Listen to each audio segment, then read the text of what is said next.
you tired of the same old podcasts? Looking for something to spice up those long walks with some Red Panda patriotism? Then join the Chatsunami podcast today. We have everything here, from gaming and films to anime and general interests, as well as a Scottish brogue. So become a Pandalorian patron today and add to the Plays campaign.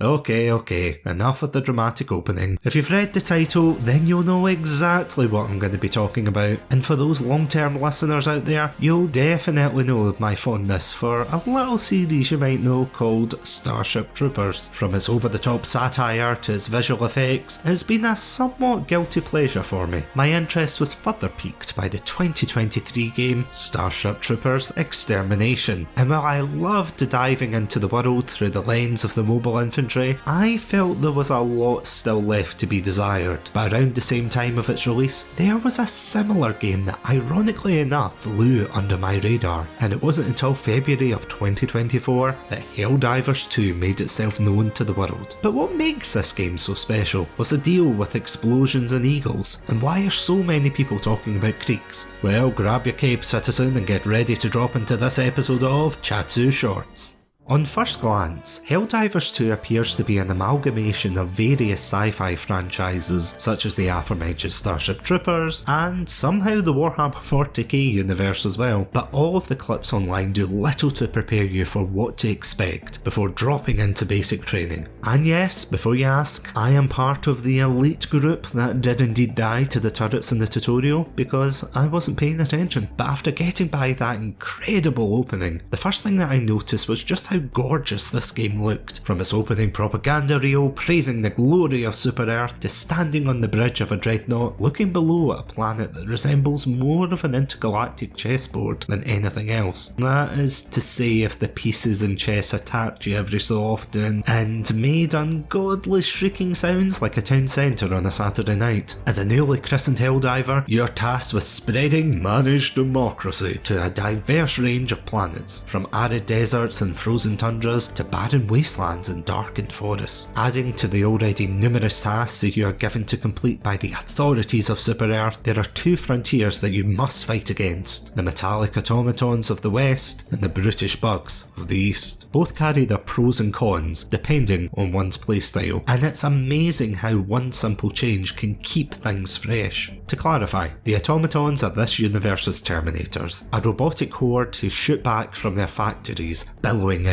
plumes of thick black smoke. Before you have time to take a breather, you may find yourself overrun by the metallic menace, the last thing you see being a pair of chainsaw arms descending towards you. Don't you worry though, we'll get back to them soon enough. On the eastern front, the Terminids are this universe's equivalents to the Arachnids of Starship Troopers, or the similarly named Tyranids of Warhammer 40k. While they may have limited ranged attacks for the most part, these are some bugs that you do not want to get up close and personal with. From their armoured chargers to the soaring shriekers, the higher the difficulty, the more likely you'll need to reevaluate your approach. So with only 2 enemy factions so far and a limited set of objectives, does this game still prove to be engaging? Well, yes actually. If anything, I'd say it's the core strength of the game as a whole. There's no doubt that this game is geared towards co-op play, especially with friends, and I have to say it's been a while since I've had so much fun in a game like this. It allows each Helldiver to customise their loadouts, tailoring each experience to the player's desire. You can either go in all guns blazing, or you can instead decide to take a more stealthy approach to complete your mission. The beauty of the customisable loadouts means that a player may have one approach towards the automatons, with heavy armour perhaps being preferable to withstand attacks, while the light armour would be ideal for fleeing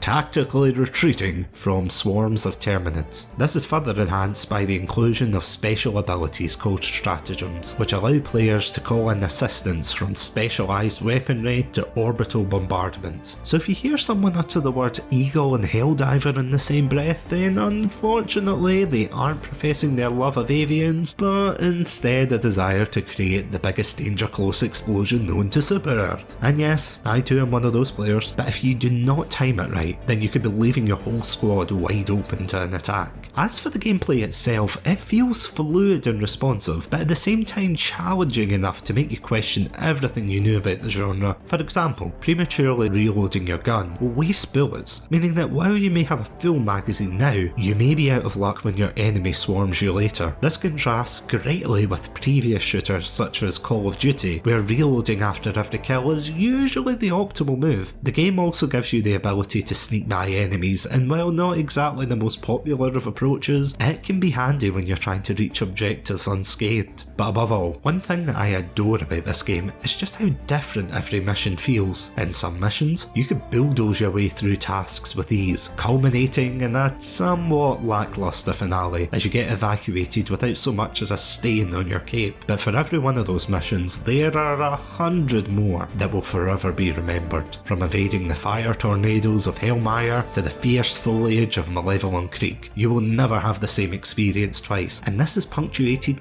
perfectly depending on which team members you have with you. Of all things, it actually brought me back to thinking about a game of Warhammer 40k I played with my friends many years ago. Our objective of the game was clear: get to the evac site and kill any enemies in our way. Much like the Helldivers themselves, I played a faction called the Imperial Guard, which were essentially the cannon fodder of this universe. By the end of the game, my squad of 10 had been ripped apart and only 2 made it off the Forsaken Planet, while my friend stayed behind with what remained of his Space Marines to cover or escape.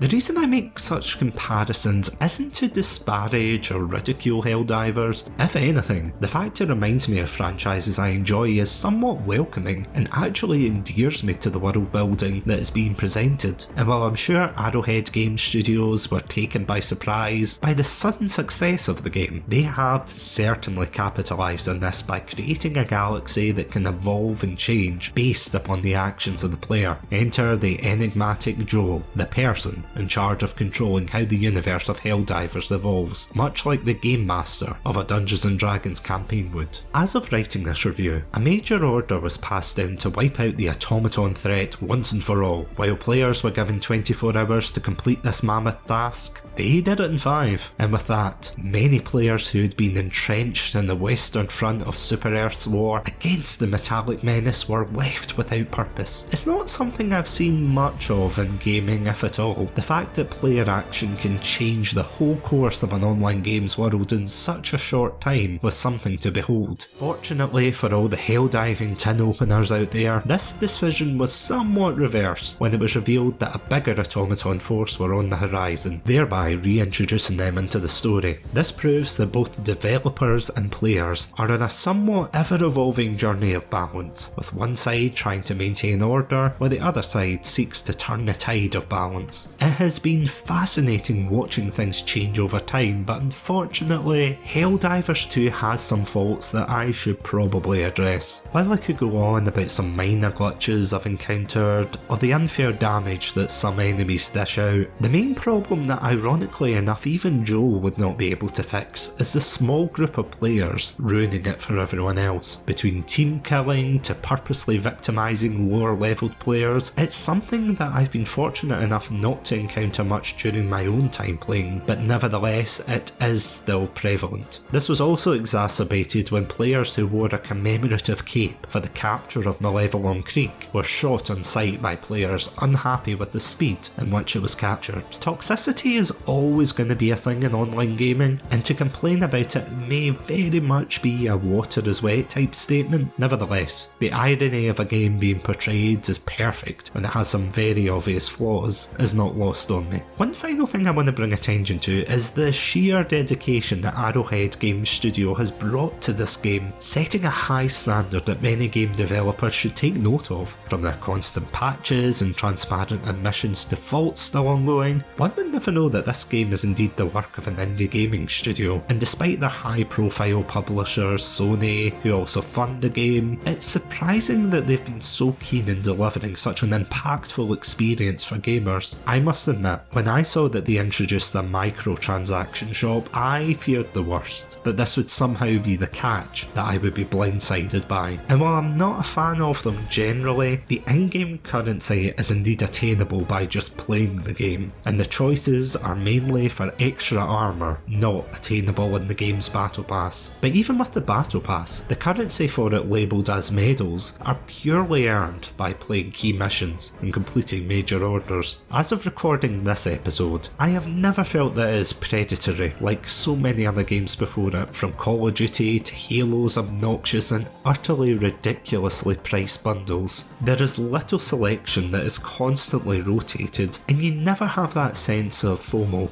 I must admit, it's a nice change, and while I can't predict what they'll do with this feature in the future, I can only hope that it remains this way. But with that being said, should this put you off buying Helldivers 2? Absolutely not. While it isn't as much fun in terms of a solo experience, playing this game with friends is a surefire way to make some action-packed memories with one another. As I said, I have had endless amounts of fun trying out new playstyles, and while it may not be perfect, it is certainly one game that you won't want to miss. So with that in mind, grab that cape and get ready to stay safe, stay awesome, and hydrated in the name of Super Earth.